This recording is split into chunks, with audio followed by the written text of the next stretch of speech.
What's good, everyone? My name is Casey Crutchfield, and welcome to episode 24 of Enjoy Life. Before we get started here today, please hit that like and subscribe button, and don't forget to leave a comment. Just want to say thank you to all the viewers and all the supporters for all the love. But with that being said, today my guest to my right is from Raceland, Louisiana, and is currently serving as our priest at St. Thomas Aquinas at Nicholas State University. My friend, Father JD. What's up, brother?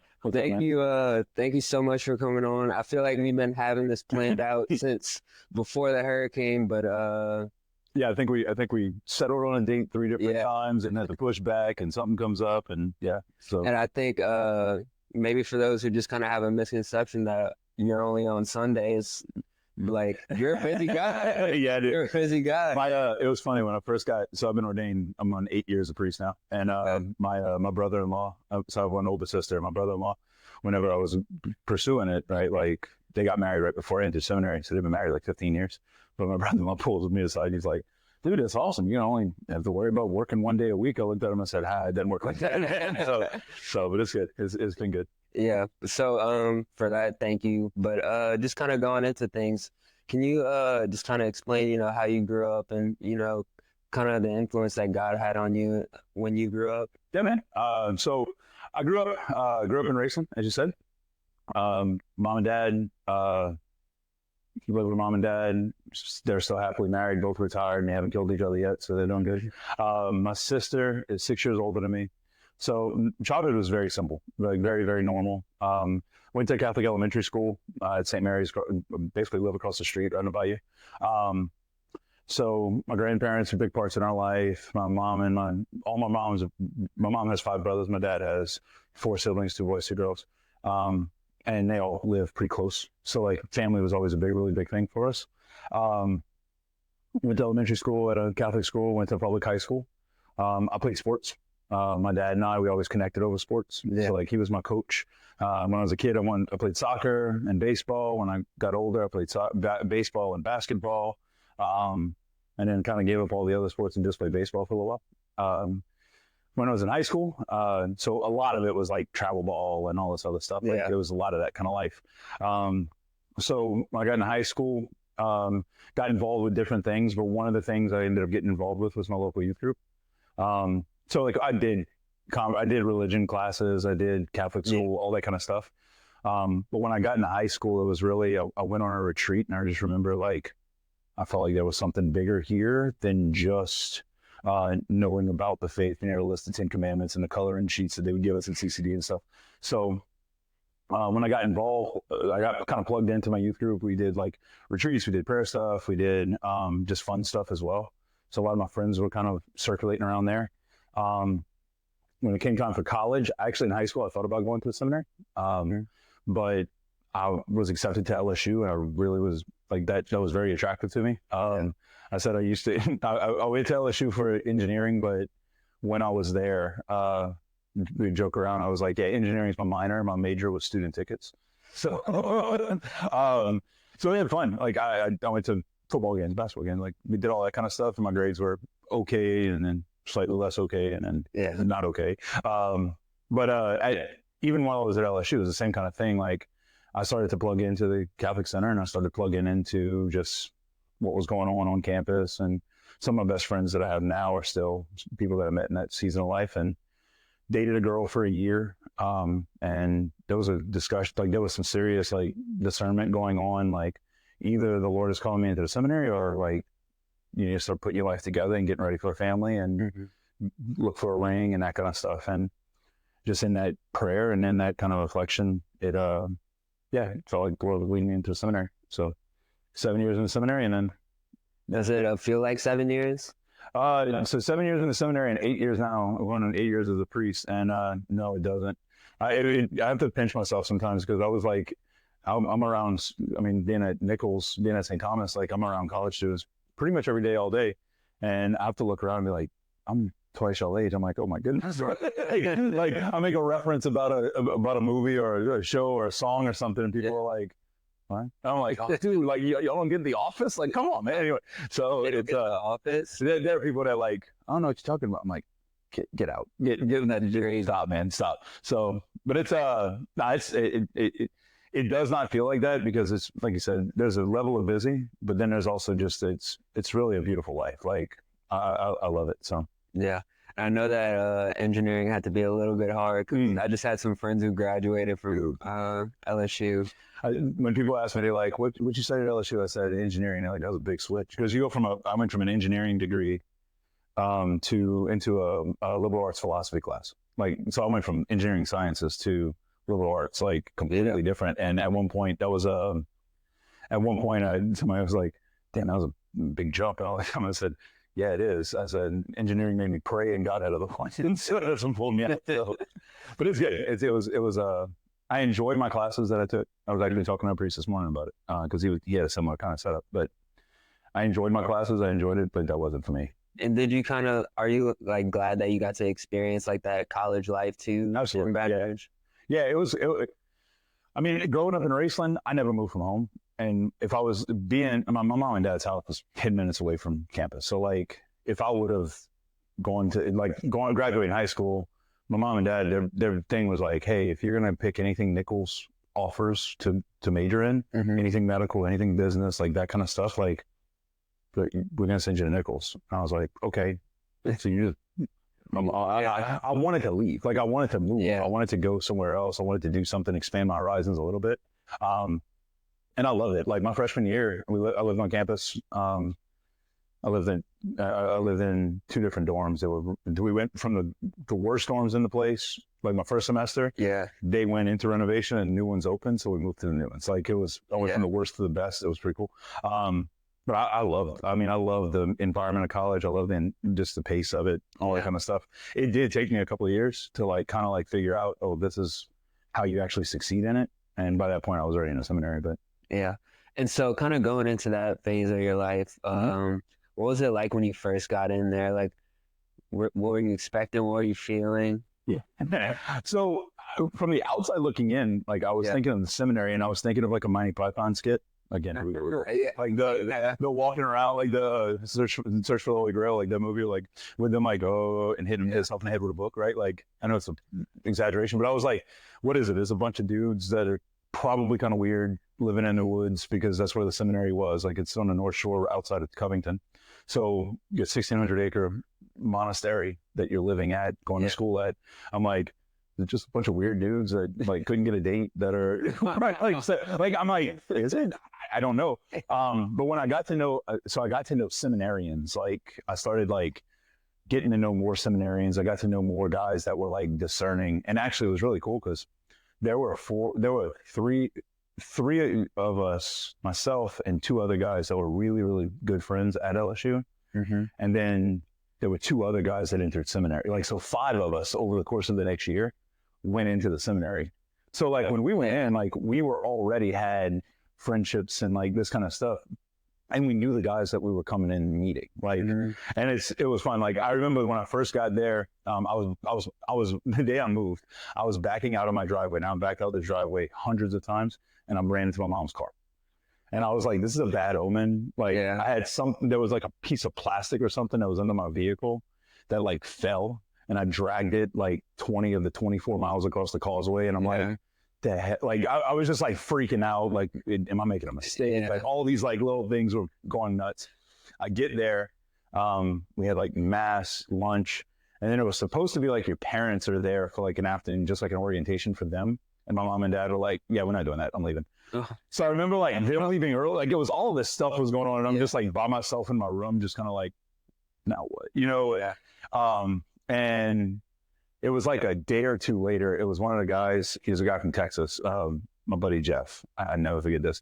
He passed by my room. He saw my door open, and I was just like messing around on my computer because I was just like homesick already and feeling like, what the hell am I doing here? Kind of thing. And he knocks on my door and he looks at me and goes, "You like beer?"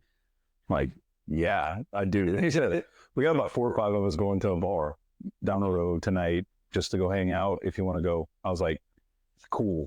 Jumped in the car, went have a beer, and then from then on, I was like, "Oh, these guys are normal." Like they every one of these guys had a pass. Like most of them were normal, right? Like there was some guys that were like the stereotype, but like for the most part, it was like, "Oh, these guys are solid." And the more I got to know those guys, the more I was like, I felt comfortable. And then there's a part of it, the part of the seminary that was like, we want to grow in community. So like, it's similar to a fraternity kind of setup, right? Like, here's a bunch of people you don't know, right? That are all kind of being brought together. You're in the same place.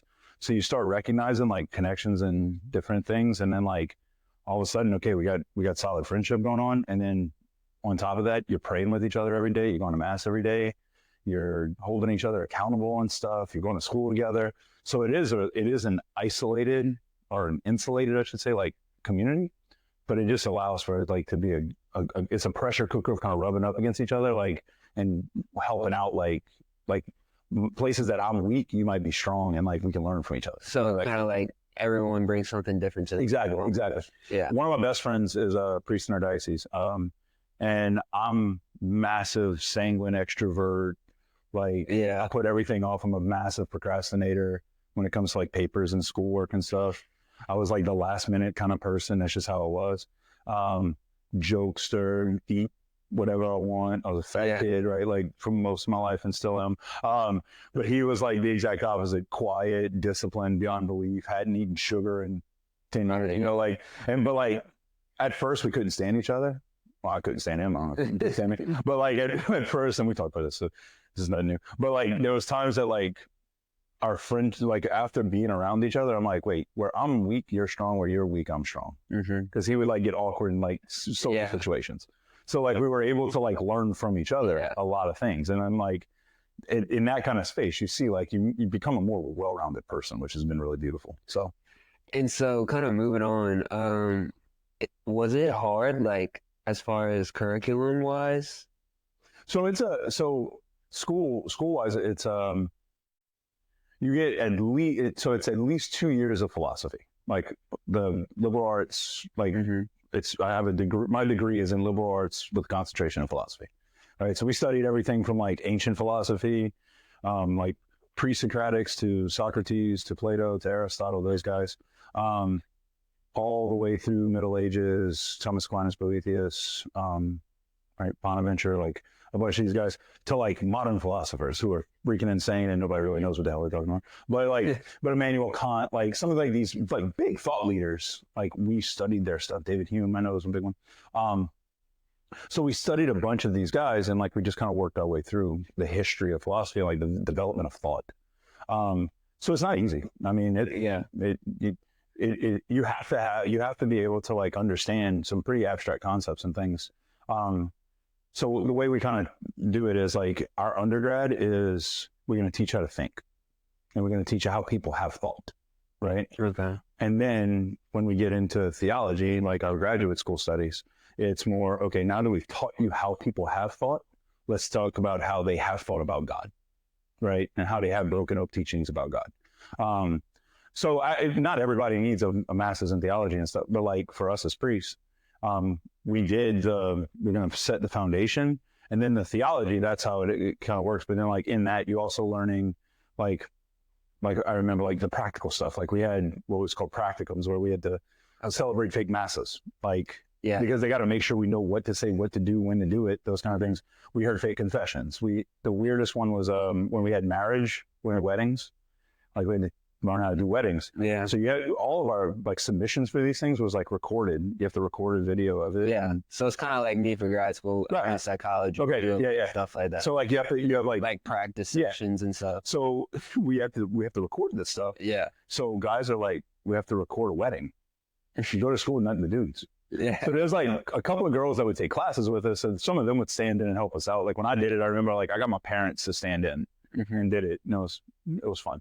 But there were guys that were like taking it, and you would have like a dude, one of the seminarians, married another one of the seminarians with like a wig on. So I'm like, bro, you can't like, I'm like, those videos need to never see the light of day, because it's just stupid. You know, like it's guy being dumb, and you may kiss the bride, like, no, like, you know, like all this stuff. But it was cool. Like what I found was you had a lot of like the intense stuff. Like you had a lot of the higher level thinking about stuff. We studied every part of the Bible. We studied the practical stuff. We did a lot of things. But an interesting thing is seminary is like, that's one part.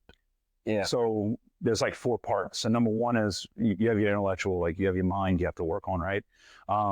There's a part of us that's it's your human side, right? Like you need to be able to like keep a calendar, be on time, wash your clothes, be like well kept, right? You can't have a priest that has like really bad breath because he forgets to brush his teeth, right? Like Yeah. I know it's dumb, but like it's a weird guy. But you have like you just want to be able to relate to somebody in a human way, right? And if there are certain things like that that stand in the way, it's like, bro, like, yeah, you don't want to come off like you that. lose your effectiveness as a minister, right? So that we have the spiritual element, right? If you're not a man of prayer, then like if I'm not going to God, then how am I supposed to point somebody else there? Yeah. Right. And then lastly, you have your service element, like a part of actually like going out and serving the people of God that you're in charge of or you're called to serve, right? So intellectual is one piece. So when anytime we were looking at like the qualities of a guy, like every year we would sit down for an evaluation, and that was more important than our report card. So like our evaluation at the end of the year was we're looking at all of these things. Yeah. Do you understand them? Do you live them out? Do we see progress in these areas? And if not, we're going to ask you to step out. Have you, that's what I was going to ask you. Has anyone kind of like, at least you've seen like failed almost? Yeah. Like, I mean, I've seen guys, no, it's never like out of the blue, hey, you cut. Like most of the time, it's with reason. Like, but I know of guys that like, they thought they were great and they thought everything was going great and just, they couldn't get over something or they couldn't pass, like, and their diocese either asked them to step out. And there was some friends, like friends of mine now that are good men, that are married, that have kids, that like, that still have, like, they still have a mission in life. Like, it's not like God's done with them, but like the seminary looked at them and was like, I don't think you called for your priest. Like, I'm sorry. And you kind of showed them the door. Like, and it was rough, but because I feel like I'm supposed to be here, but you're not doing the stuff that we especially when you put that much time into that. Right. So there's some guys, I mean, I know guys that, one of the guys that I was talking about, like when we went in from LSU, one of those 5 guys that entered, 4 of us are priests. One, he left after 1 semester. And good dude. I think he ended up going to med school. I think he's a doctor now. We lost touch a little bit, but I think he's a doctor now, like good man. Like, and he was from Lafayette. Like, great.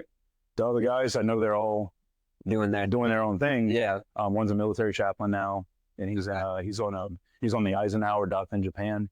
So he's doing that. Like, so like, and we have guys all over the place. But I know guys that left after a year on their own. I know guys that were asked to leave for different reasons because, hey, you mess up. Like, sorry, you got to go. Like, and I know guys that also like they were investing the time and just the church and you discern together, like, am I called to this? And they were like, yeah, sorry, like, we don't think you're called for this. Yeah. So, and so kind of, what was one moment that you were like kind of questioning yourself almost? Did you have a moment like that? I think, so when I went into seminary, that's what I was saying. Like, the girl I was dating, like, I felt like God had basically introduced me to my wife, like the girl that I was going to marry. We got along every time when I was growing up in high school or college, I had a couple of girlfriends, various levels of serious. Yeah. A lot of puppy love, like, oh, you dated for a month and it's boring, bye, kind of thing. Or they break up with me usually. Whatever. No, I'm teasing. I broke hearts left. There was one girl that was like, it was pretty serious. Like we were having these conversations, like, what does marriage look like? I'd fit in with her family, she fit in with mine. Like, that was the thing. But like, what was interesting was in that case in particular, like, it made the decision real. So like, you want to get married, here she is. You want to go to the seminary, here it is. Like, it was like, here's a choice. So when I was going through all that prayer, like that time of that season of like praying and where's God calling me and where's my heart settled and all this kind of stuff, I really felt like when I said yes to the seminary, I was saying yes to the priesthood. Like, so in the seminary, like, the doubts really, for me, at least for me, it wasn't like, oh man, I don't know if this is, and all this stuff. Like, it was really, you said yes to the seminary, like, the girl who you were going to marry, she back in Baton Rouge, like you broke up with her. Like, that relationship's not going to get restored. Not saying it could, not saying something else wouldn't have happened, but So in seminary, at least, I had kind of made it like my prayer at the beginning of every year was, God, like I had this image of like I'm on a highway, and I'm like, God, if you want me to exit, tell me when. Otherwise, I'm set on my destination, right? Yeah. You show me the exit. If you're not going to show me the exit, this is where I'm going. And no matter how school was or how any of this other stuff was going on, it just keep going. And there were times that like, a lot of times it was more like around ministry though. Like I remember we went, it was I think you were it was on March for Life, but I don't think it was the year that y'all went swimming in the lake, which is a whole nother story. He needs to tell that story. But it was one year, a couple of years before that I remember like walking off of the buses for March for Life and just being like, man, I could be a high school teacher, minister, walking with students like that. And like, I just felt like really attracted to that. And then I get to school the next morning and I'm like, I don't want to be here. And there was something in me that was like, I just don't want to be here. And I remember praying and just being like telling God in prayer, like, I don't want to be here. I don't want to be here. And just very gently, just hearing back, like, if you want to serve them, I'll bless it. So you want to leave, I'll bless it. But if you want to serve them the way I want you to serve them, you got to stay. Yeah. And I'm like, damn. Yeah. So I'm staying, like, fine, I'll go to class and like all this stuff. It's like, you're going to serve them one day. Not yet. Like it was just, it was that's the kind of stuff. Like I wanted to get back out and doing stuff. But the Lord was just like, no. Take your time. Trust it. Trust where I have you. Trust where I have you. Exactly. So. And kind of moving on, like, so you finally become a priest. What was it like serving that first mass? It's awesome, man. So priest, you get ordained. So we have with ordination twice. So like there's 3 levels of orders, right? Like we're ordained. You have deacons, priests, and bishops, right? As a deacon, so a lot of people don't realize this. As a deacon is the big one for the priests. Yeah. Because that's where all the celibacy promises, the promises to pray, all that stuff, that happens when we're deacons. Like there's no turning back at that point for us. Like you're going to live celibacy, you're going to live chaste, you're going to live celibate chastity, right?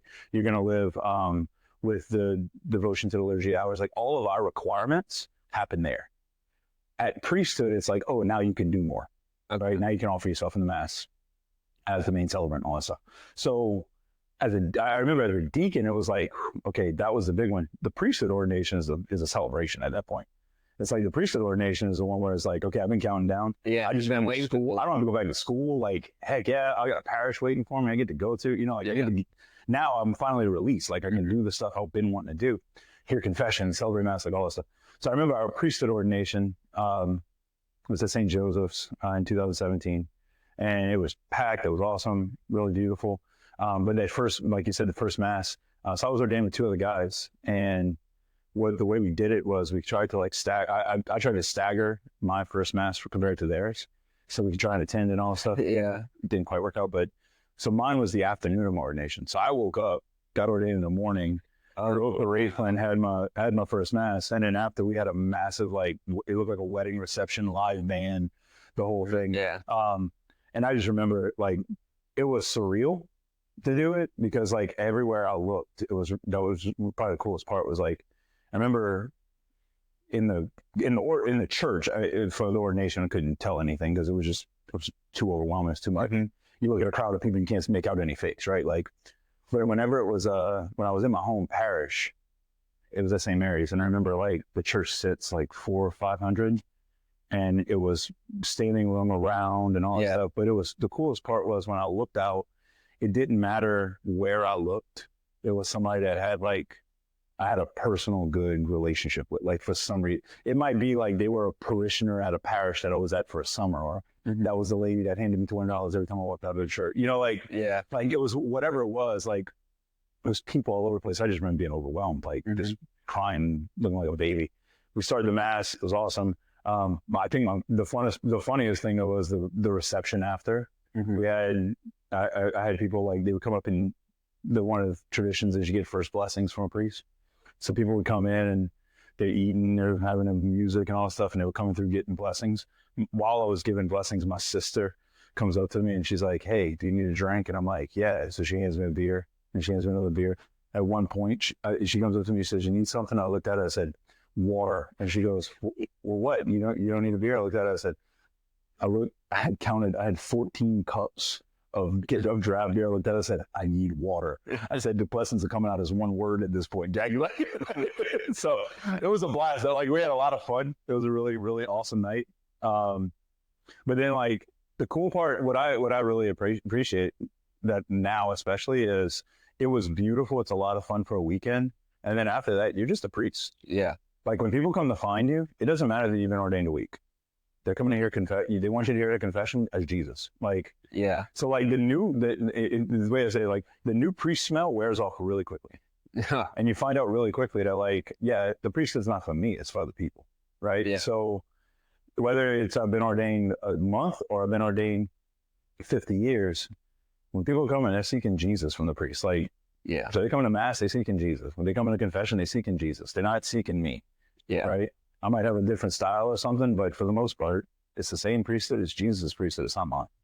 So, kind of moving on, noticing, like when I went to confirmation, I went in Gibson. Mm-hmm. Yeah. So, like, they did their mass in Latin. Yeah. And they faced backwards. Well, I guess backwards, but they faced forward to.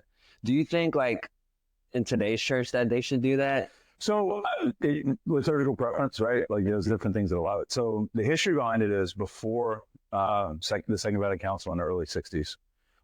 Every mass looked like the masses that take place in Gibson. It's what we call the extraordinary form. The ordinary form after the Second Vatican Council is what you see in most normal parishes, right? Mm-hmm. The extraordinary form, or some people call it the traditional Latin Mass, how you want to reference it.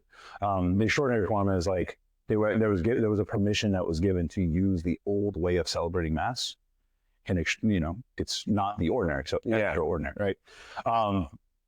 So I know a lot of people celebrate it. I think there are beautiful. There's beauty in both. I think one way that I would explain it, the old form is probably a much more vertical focus, right? Priest is talking to God, his back is to the people, right? Mm-hmm. Priest is talking to God, focused on God. Everybody else is looking at the back of the priest to God, right? Like, there's this like vertical element to it, very me and God, or God and us, right? The newer form, or the Novus Ordo, new order, or the current Mass, when the priest turned around, everybody sees the altar, that kind of thing. I feel like it has a little bit more of a horizontal element to it, right? We all are coming, we all come into the table, right? Table of the sacrifice, table of the altar, right? To receive and eat a meal. So you think of it, one is at the crucifixion, the other one feels like it's almost like at the Last Supper, right? The Mass is supposed to be both. So you can celebrate one, right? You can celebrate both of them with the other in mind as well, right? If it's just this vertical experience, then we're actually deforming the celebration of Mass, because there is a communal element, mm-hmm. right? If it's only the community and not the vertical, we're deforming the Mass, right? I do think there are some things that help with making Mass reverent, and I think that's something that in a lot of places, I think there's been kind of this like pendulum swing where it was like reverence and shut up, wear the veil, be quiet, don't say anything, right? Your baby's crying, right? Like all that kind of stuff. I think there's an element of reverence, and there's like they can go too far on one side, and then I think the pendulum swung at one point, and it was all community all the time, mm-hmm. and probably swung a little bit too far that way. Yeah, where virtue most of the time, going back to my philosophy stuff, virtue is usually found in the middle of two extremes, right?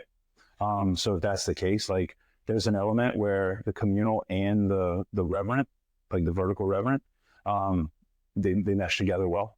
So I don't think necessarily we need to say like, yeah, every place should be celebrating it a certain way.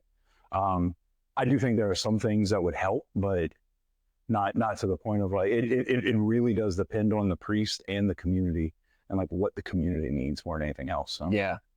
And so how long have you been at St. Thomas? So I'm in my third year right now. Okay. Yeah. So. And so what has like been the best thing that you've experienced so far? Or would you say?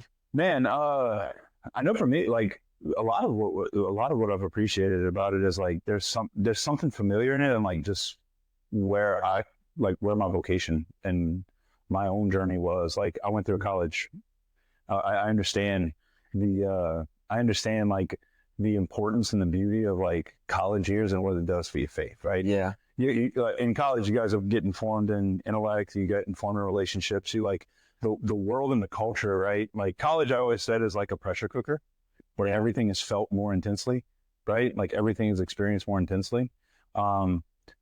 So if that's the case, like if we throw faith into that, it can be experienced more intensely as well, right? So I just like seeing, like, I know for me, like it was a huge influence in my college experience. Mm-hmm.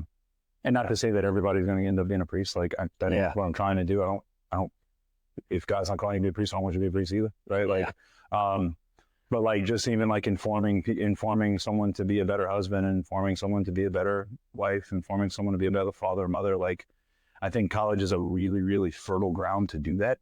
So like for me, my favorite part is being able to walk with students in that kind of season of life.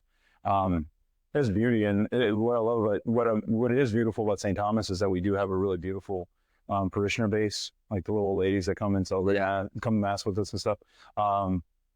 We have a, I think it's like an interesting kind of like dynamic between like a campus ministry student center kind of like energy, as well as a pretty vibrant parish, and they mesh pretty well.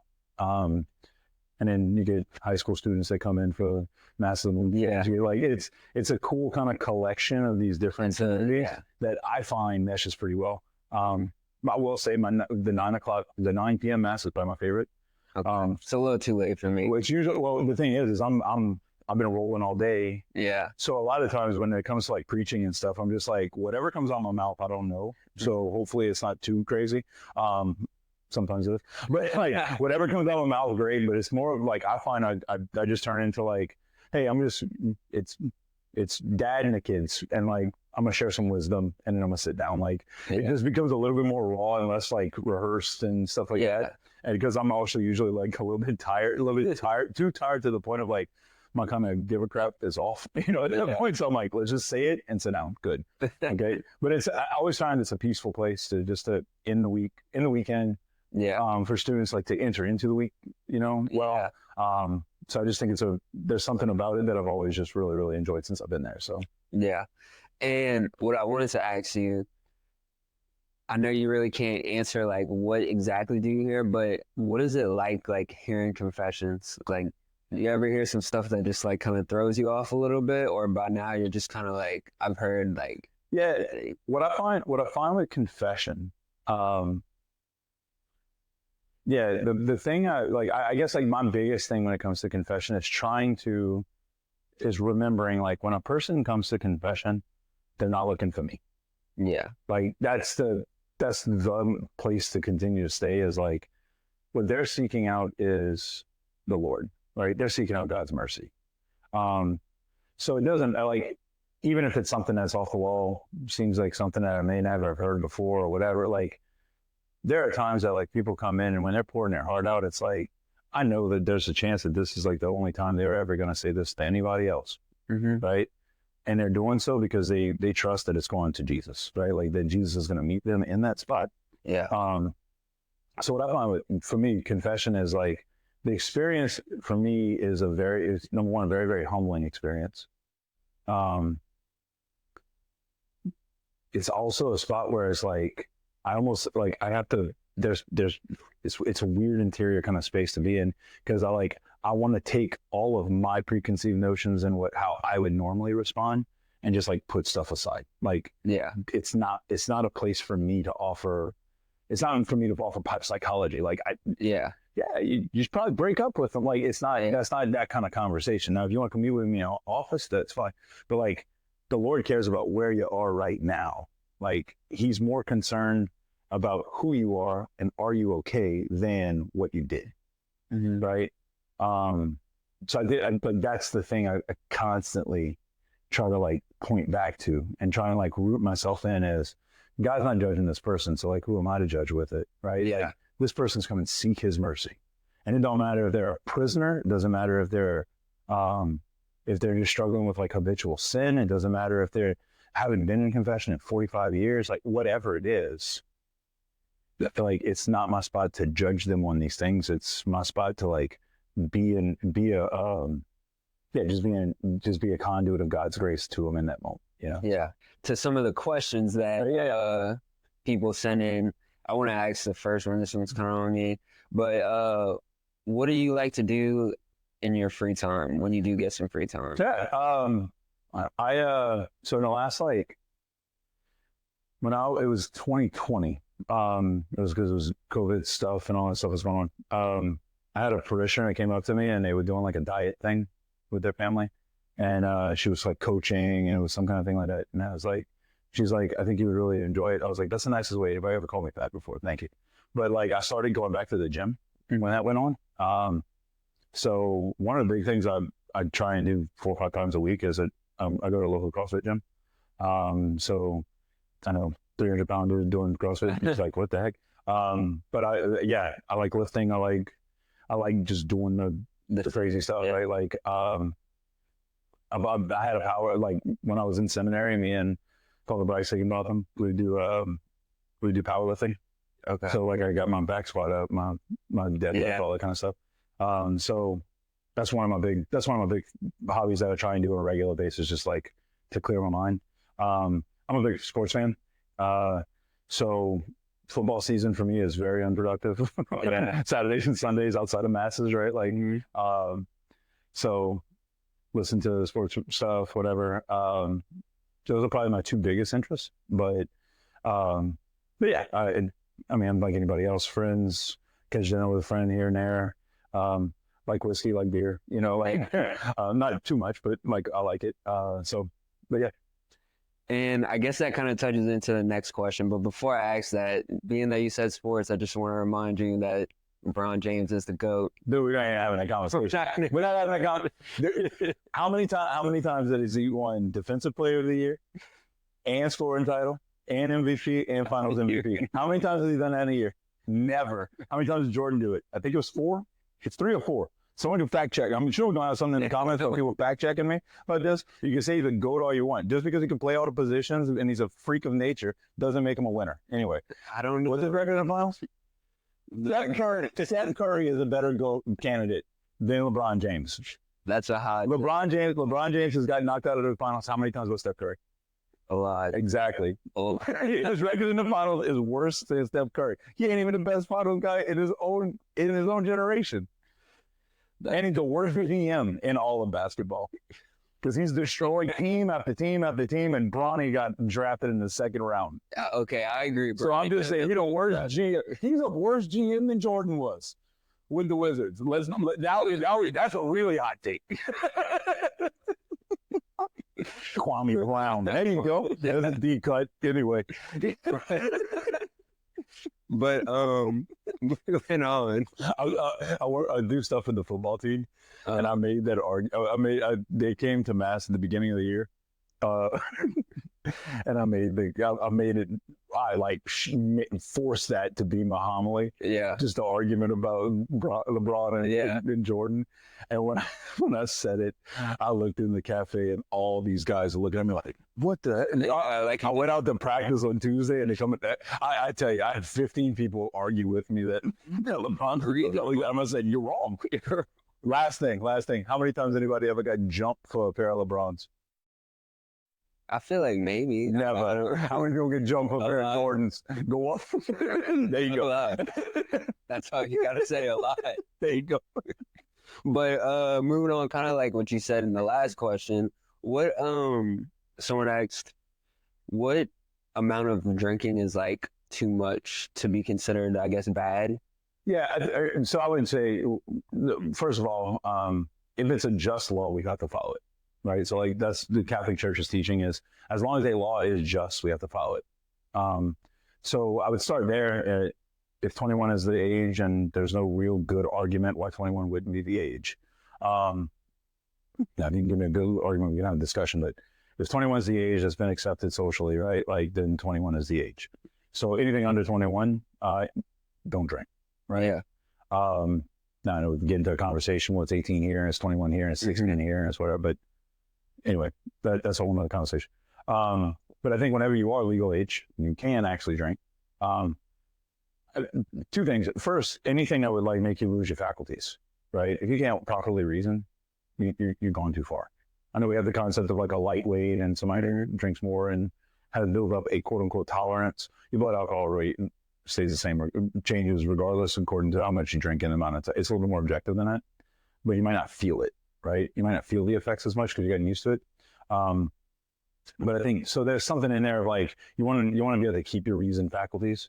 That's why I know like government has settled on like what is it 0.08, and under that is sober. Anything over that's drunk. It's just a little bit more objective. But I do think even before all that, like the conversation I usually ask people is like, why is it that you want to drink more? Mm-hmm. Right? I go to dinner and I drink a beer, and then I'm drinking something cold on a hot day, and I drink it too fast, and I got a little bit of a buzz. I don't think he's sinning, right? I don't have the intention of going and trying like, oh, I'm trying to get hammered. But if I'm going to Mardi Gras and I buy 3 cases of beer, and who's going to drink it? Just me. We got a different like that's premeditation. Like you're planning on it, right? Like something else. What if like you go to LSU Ole Miss game and you go walk to friends after? I mean, I would stay away from French just because it's French. You're talking about someone who was in LSU. Yeah. Because there ain't nothing good happens at Friends. Before a game, after game, during a game, ain't nothing good. You're right about that. So stay away. Stay away from French. No, I mean, but even in it, like, there's a way to you can have a good time that, like, okay, can I nurse 2 beers for the whole night? Mm-hmm. Right? Then yeah, like, does that mean that I can't drink more than that? I can't drink less than that? I think it also brings in the conversation of, okay, am I doing like the reasonable stuff of like, okay, I'm going to like pay attention to not driving. I'm going to pay attention. Like, am I doing all the stuff to be safe? I'm doing all the stuff to like take care of myself. But the question I would ask before all of it is, okay, why is it that alcohol has to be a big influence on it? Right. Yeah. And I'll be honest, like, I say this now, and if you look at me 15 years ago, like, I would be having these same conversations, like, well, what is the line, right? Mm-hmm. But I just think with, like, not only just, like, practical wisdom of growing up, but also, like, the seminary and, like, just the influences of what our faith teaches, I do think there's a conversation to be had on the front end. Like, because for me, when I was, for those high school, college, and, like, the stupidity that I did at different times in my life,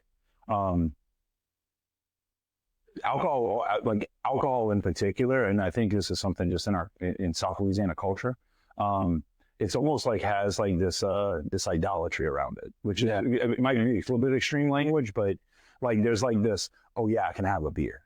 Like I remember, this shows my age, but like I remember MySpace pages, right? Like you may not know what this is, but like you could like design your website and stuff, but you had like ways that you could clean it up and change it and like put colors and backgrounds and all this kind of stuff. And I remember like when I was 15, 16 years old, and that was like the first real big popularized social media. Like every time I would do something, it was Budweiser, it was Bud Light, it was Coors Light. It was something like that I was throwing up on it because like it had become this almost like idolatry kind of like thing. Whereas as I grew up, I'm like, it's kind of stupid. And like, it's a beer. Like, so what? You know, like I used to keep like bottle caps and stuff. I'm like, it's trash, right? Like, it legitimately is trash. Like, you know, so like, I think that would be my conversation is like, okay, do you need a case? Do you need a 12-pack? How much is enough? You know, like, and having like the temperance to be able to approach something like drinking and like, okay, I can enjoy it, but I'm not gonna overindulge in it. You know? Yeah. So, how often do you think a true Christian should go to confession? Confession? Mm-hmm. Actually, it's funny. And this might actually relate to some other things. What I tell people, I'm like, and we just had like our awakening retreat this past weekend. And one of my big things that I say, like on my parting, like one of the last like comments that I make sure to share is, I try and follow like a simple formula. Like, you want to live a Christian life? Cool. Once a month, once a week, once a day. So if you live in a Christian life and you live in it fully, once a month, once a week, once a day. Once a month, go to confession. And if you're like, oh man, the church asks that we go at least once a year. That's like the normal discipline in the church is that we go at least once a year. Usually around Easter, that time. But I'm saying if you want to like say I'm intensely focused and trying to live this Christian life, great. Then maybe once a month, right? If we are examining ourselves and like really looking at a month at a time, there's like we can easily go to confession. Confession is not just forgiving sins, but it's also strengthening us against temptation, right? So it does both. So once a month. If you want to try and live a Christian life, once a week. The commandment says keep holy the Sabbath day, right? So if we're going once a month to confession, once a week to mass, at least, right? These services, right? If you live in Christian life, that's what you're gonna do. And then once a day, once a day pray. So at least 15 minutes, and ideally with scripture. So read your Bible 15 minutes and just ask the Lord, what do you got to say to me? Right? Whether if you don't know where to start in the Gospels or read the daily readings. Like it's just a way to start. But that's like my little formula. I'm like, if you want to live out the Christian life, and it not be contingent on working a retreat, it not be contingent on some external force. But if you want to live it, that's going to like change interiorly. It's very, very simple and very, very time honored. Like, yeah, it's the basic discipline of our church, right? So that's my like little wager I make with the students actually yesterday at mass at the end of the retreat. I was like, if you do that in 6 months, I guarantee you your relationship with God's going to change. It will. Yeah. If you're praying with scripture every day for 15 minutes for 6 months, if you're going to mass every week for 6 months, and if you're going to confession 6 times between now and 6 months, I promise you, your relationship with God will change. Yeah. So that does kind of tie into the next question. It was, what exactly do we have to do as Christians to go to heaven? To go to heaven? So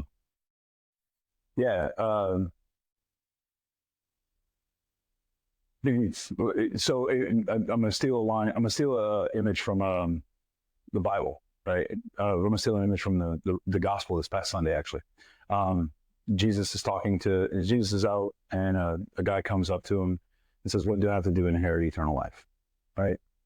And Jesus' response, well, you know the commandments, and he starts listing off commandments. You shall not kill, steal, bear false witness, commit adultery, all these things, honor your father and mother. And the man says, I've done all those things. And Jesus says, you're still lacking in one thing. Go and sell everything that you have and give it to the poor, and then follow him. And he says, he goes away sad because he had a lot of possessions. Right? Notice, though, the commandments that Jesus lists off is not all 10. He actually lists off the back 7. So the 10 commandments, the first 3, the first tablet, all have to do with your relationship with God. And the other tablet is having to do with your relationship with others, right? So Jesus lists off the second tablet. He lists off lists off all the things that it's the horizontal relationship, right? And the guy says, yeah, do all those things. He said, great. Now go do more. Like now have your relationship with God. Don't hold on to these possessions. Go focus on your relationship with God. And you can't do it because the worldly stuff has all the attention, has all this focus. So I think there's a both and there of, we want to honor God and do right by God. We also want to do right by our fellow man, right? Mm-hmm. And if there are things holding us, like they're standing in the way, it was great. Where is it that we're called to deny ourselves, right? Then take up your cross and follow him. Like, I don't think it's, you do these 8 things in your life, check, and getting into heaven, right? What I think it is God holding that top priority in my life, and does it influence everything else I do, right? Which is a much higher bar than what we often think of in the Christian life. I've said this before, like we have this mentality I find in our world today, that if you go up to somebody and you ask them, do you think you're going to heaven? They say yes. It's like, I think most people are going to say, yeah, I think so. And then you say, why? And their response is usually something along the lines of, I'm a pretty good person and I haven't killed anybody. Right? And those are the 2 things that I think a lot of times people hear. I'm a pretty good person, I haven't killed anybody. That's a low bar. That's not the Christian bar of what it takes to get to heaven, right? What it takes to get to heaven is go and get rid of all the stuff that you focus on. Yeah. Right? And focus on me before all. Like, ooh, it's a heavy bar. And it's not, and it's, the interesting thing is, St. Augustine had a quote way back when where he said, in the 3rd century, where he said, I am for you as a bishop, but I'm with you as a Christian, right? This whole this whole idea of it being a high bar of heaven is not something that's just for you and for other college students, other people like in the world, but me as well. Mm-hmm. Like, deny yourself, take up your cross and follow me. Like, yeah. So that's my homework as well, right? Like, Yeah. oh, you really focused on LSU beating Ole Miss on Garrett Nussmeyer back shoulder throw to Kyron Lacy, which was really nice. Right? Like, great, that's awesome. But if that like ruins your week or sets your week, okay, stop watching games. Yeah. Right? Like if I'm bailing out of something for the retreat this past weekend and watching a football game, well, now I'm giving up on my responsibility, what God is calling me and putting me in place to do for the sake of a football game. Like, yeah. And I know people that do that kind of stuff. Like, not pre, but like we know people that. I mean, I was that guy in college where Georgia comes into LSU in 2008 and puts up 56 points. No, 52 points. It was 52-38. It's the final score. And Jarrett Lee throws 2 innocent pick sixes, and we're all pissed off. And I was pissed off until Friday afternoon that next week. And it's like, okay, wait, crucify that, Yeah, right, and follow me. Like, so just something that I think it's a much more of a sliding scale than it is just like, here's the 6 things you got to do, and then you end. Yeah. You know. And before I get into like kind of my serious next question, I just wanted to ask you this: do you think more people go to hell than heaven, or the church? We don't know who goes. We don't know. Like, the church doesn't make any kind of final statement on someone's in hell. It's interesting. We know the people that we say for certain are in heaven are the people that have been proven to be there through like the investigation of saints. Somebody who's a saint is just a person that has had 2 miracles in their honor that's been attributed to them. And it's like proof that they're in heaven, right? So for example, you ever heard the phrase devil's advocate? Devil's advocate is a Vatican term. okay? So what it is, so let's say I die and there's this move to pray, like a move praying for my intercession, right? So somebody's praying for my intercession that someone would be healed of a terminal disease or something. Okay. They pray and they pray and they pray and they pray and then that person gets healed. Like all of a sudden they go from sick on a deathbed to now fine. What happened? We don't know. The person, the devil's advocate in those investigations, what the Vatican does is they actually have a priest who's in charge of all the counter arguments, and they bring in world-class, like physicians, world-class, like they do investigations into things, trying to poke holes in whatever the record is. Yeah. Right. Whatever the case is, they try to, and it's called the devil's advocate. It was kind of like a tongue-in-cheek thing, but that it's like caught on and becomes part of like normal language, right? Or the term before. So, I think, right. Remind me of the question. I don't really argue. No, you're good. Do more people? Oh, yeah. So what that whole investigation is like trying to say, without a shadow of doubt, we know these people are in heaven. Outside of that, we don't make any other assumptions. We don't make any other assumptions, right? We don't know for certain that anybody's in hell. We know people are there. We don't know who. But I should say, we know people are there. We don't know who. Right? There are souls suffering separated from God for all eternity. But we don't, but like, even then, like, we don't know who the person is, why they're there. Like, someone who lived a morally terrible life, corrupt, broken, all these kind of things. And right, like on their deathbed can make a perfect contrition and God can show mercy to them. We don't know. So we're not keeping God's mercy from anybody, but we are dispensing God's mercy to anybody that's ready. Right? Like, that's who we are. That's what the church exists for. And so moving on to my next question, how do you, like, I'm trying to figure out how I want to word this.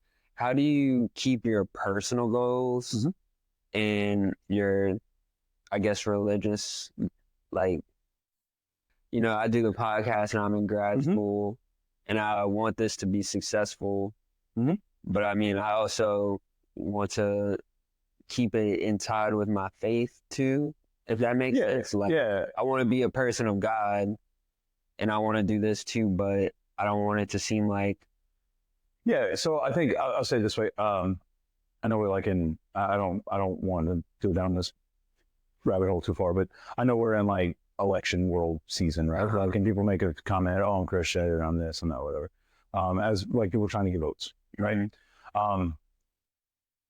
There's a story, right? And so when John F. Kennedy was the first Catholic president, when he was running for president, they had I think it was in Dallas. I can't remember. There was some kind of convention that he went to speak at with a lot of Protestants.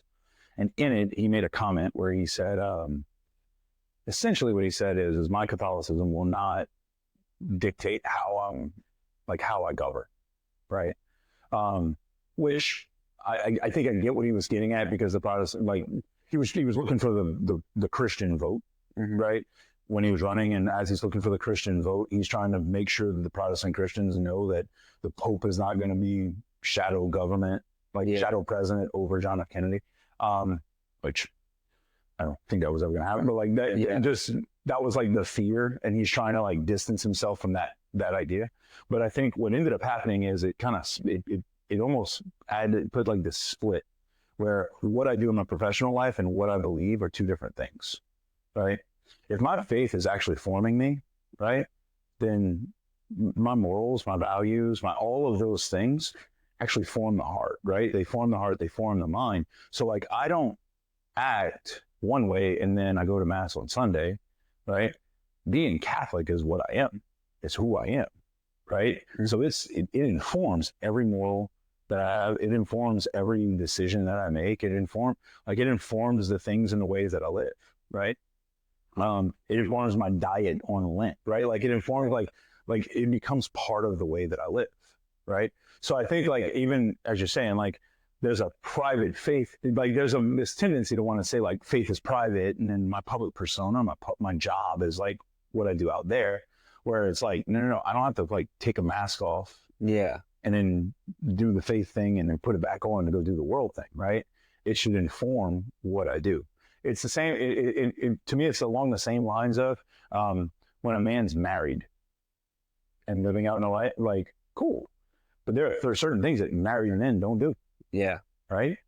Like, there's a value system that's established that I don't do some things because I'm married, right? There's certain things that fathers don't do, right? Because why? Well, I got my kids to take care of. Yeah. Dads probably, unless they got some kind of like extreme job that makes them do it, they're probably not out in the bar until 2:00 every morning, right? Even if they're the owner of the bar and they have like little kids, like probably have a manager or something running that. Like, that's in a certain season of life that can actually handle that. And even if they are, then they probably have something established with their spouse that they can handle. You see what I'm saying? Like, so I think it's much more, our faith is something that's much more of an identity than it is like another one of our things on the table of all of our priorities, right? Yeah. It's not like this is faith, this is work, this is social life. It's much more faith is one of the things that's holding the table up. Does that make sense? Yeah, that makes a lot of sense. I think that would be the more of the way to think about it. Okay. It's who I am as opposed to what I do. And my next question I wanted to ask you, what is your favorite scripture? John 15. Beginning of John 15 is whenever Jesus talks about I am the vine and the branches. So Jesus says, I am the vine, you're the branch. John 15:5. It's I am the vine, you are the branches. Whoever abides in me bears much fruit, for apart from me, you can do nothing. And there's just something beautiful in like there's something challenging and beautiful in the last part, the apart from me, you can do nothing.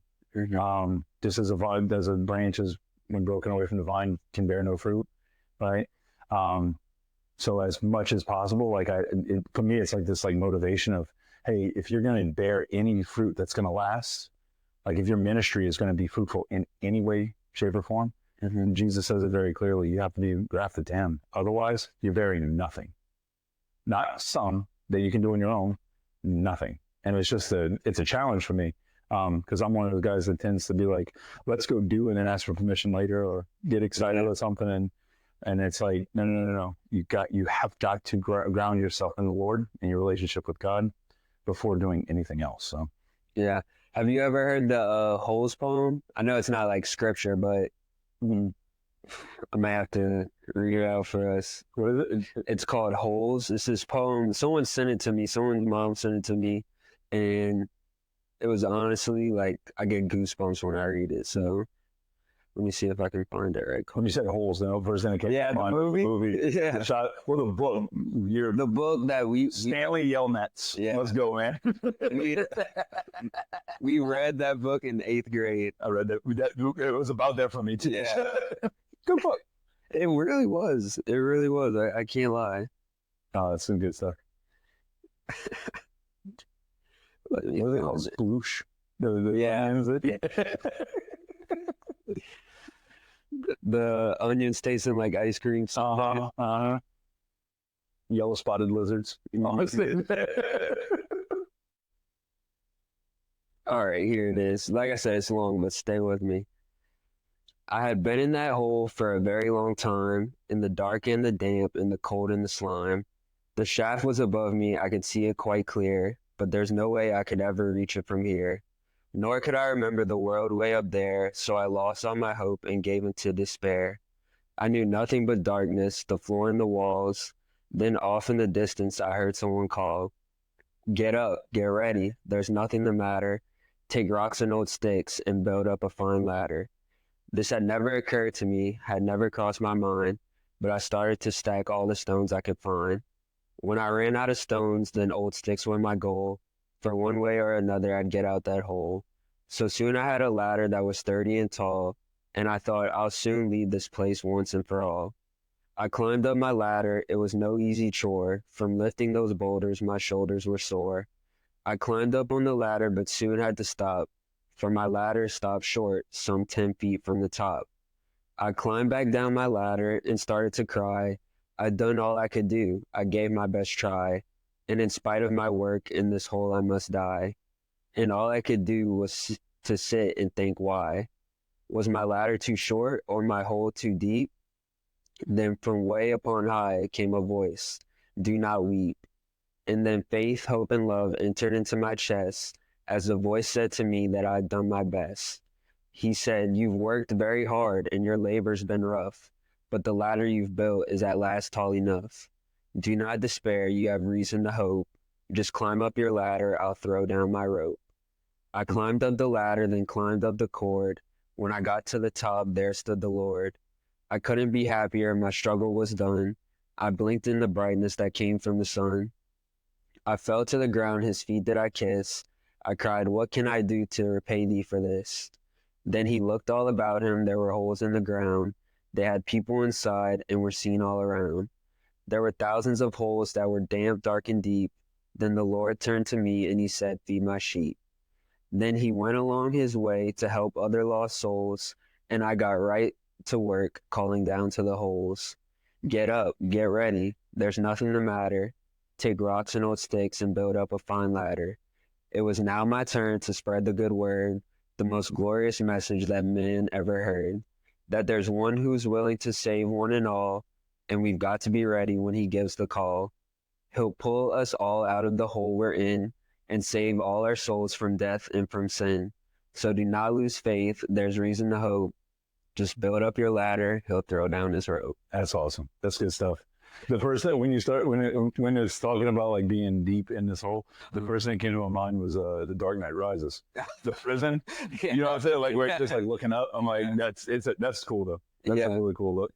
No, someone sent that to me and I was like, I read it all the time, especially when I feel a little down or anything. But this is kind of a question that I asked you during Bible study, and I don't have too many more questions. No, that's Sorry cool. if I'm taking your time. But as far as like music terms, like I'm a big music guy. I listen to any type of genre, like country, rock, rap, anything. And I mean, Spanish rap that's like not this auto-tune junk that they have. no, it's like kind of old rap. Yeah, the old rap is what like I grew up on. Good, like, But some new artists are good. some of them are, but most of them suck. I'm just I don't gonna be know very if you know honest with you. who Rod Wave is, but No, I don't. Well, he just dropped I'm an album. like I said. Yeah. And I'm still listening to like the Eminem show and Dr. Dre. Like, calm down. We do like Lil Wayne in this house too. We talk about that all the time. That's more okay. So, like, It's okay. Yeah. Am I like a bad person for listening to that, or So stop me from getting to heaven? nah. So one of the things that's I think when we had the Bible study, so music. One of the things. So I'm going to pull something from ancient philosophy. Plato was accused of corrupting the young. That was one of like the big accusations they had against Socrates and Plato, was that he's corrupting the young. And one of the big things that they were talking about was that that music has a tendency or an ability to corrupt. Mm-hmm. That was one of the arguments that they make in the ancients a lot in Greeks. And I remember I was reading an article about this. Like it's interesting. When it comes to our senses, right? Taste, smell, sight, touch, and hearing, right? Music, sound is the only one that we don't control. Mm-hmm. We cannot say something, or we cannot eat something to taste it, right? We cannot look at something to not see it. We cannot feel something to not feel it. Smell is a little bit behind, like we're a little bit not in control, but like you can even cover your mouth, like you can cover your nose. Hearing is the one that like we really can't control nearly as much. You can put your hands, but like unless you like or unless you're sealing yourself off, like it's the one that's like most available that we really can't control very much. So Plato has this thing in his Republic where he says the just man is, he talks about a just society, and he uses a man as like the analogy, or vice versa, I forget. But he says you have an intellect, you have a will, and you have passions, right? The intellect is the power of the mind. The will is the power of like the action to do or not do something. And then passions is all of our other stuff, right? Where our appetites, right? Right. For our appetite for sex, our appetite for food, our appetite for like getting amped up about something, excited about something, right? Like it's a lot more reflexive. He says the just man, right? The intellect rules the will rules the passions. That's why we get the phrase knowledge is power. Because when we know something, then we can know to do or not do. And then when we do or not do, we control the passions. So often animals operate the other way. They don't have an intellect. Their will is completely subservient to their passions. So they just act out of whatever they're feeling, right? That's why they eat, they eat, they have sex, like all those things. It's just animal, right? It's animalistic. One of the things when it comes to music is music, being that it's something that's not controllable, it's hitting a sense that we don't have complete control of. When we do have control of it, right, music has a tendency where it can inflate the passions very quickly, right? You play sports? Whenever you're about to go play, did you listen to like harp music or chant music or anything like that, right? No. We listen to hard rock music or really loud rap music with big bass lines. Most of the time, right? Yeah. You listen to stuff to get you amped up. Right? Like whatever. We did this all that. Like that when I played baseball, I used to listen to Metallica. It was like loud bang type stuff because you're getting your adrenaline going. Right? You notice, you feel your adrenaline picking up. And now I got like this extra little oomph as I'm doing. So when we listen to music, it's okay if we do that like in a proper context. But there's a reason why, like in bars, for example, they're going to play really loud, really heavy bass lines, as loud as they possibly can, because what does it do? It builds up the appetites. And when it's building up the appetites, well, I'm more thirsty, so I'm going to buy more drinks. Sexual appetite is inflamed, so I'm looking at girls, I'm going to buy them drinks, right? Like all these kind of things, right? Like it makes sense. It's how we're wired. I don't think listening to Lil Wayne is going to send you to hell. Yeah. Right? What I will say is like, what is it doing though, as I'm listening to it? And is it something that's like, is it out of control? Is it something that's like, is it making my appetites inflamed up to a point that then, okay, I'm then finding myself in compromised situations and falling into sin or whatever else, right? Right. When we work out at the gym, the coach is usually the one that's in charge of the music, and they put on whatever music. Loud music, it's rap music. I don't matter. If I'm just trying to keep moving in an exercise, like it actually can be helpful, right? It gives you a little bit of an adrenaline dump or whatever. Move to the pace of the music. Like I know if I go run, it's like you kind of bounce according to the pace of the music sometimes. Like all those kind of things, it can be helpful. But I also think like, what's the proper context for those things, right? So, and that kind of I try and avoid music that's like uber vulgar, uber like sexy, right? like overly sexual stuff.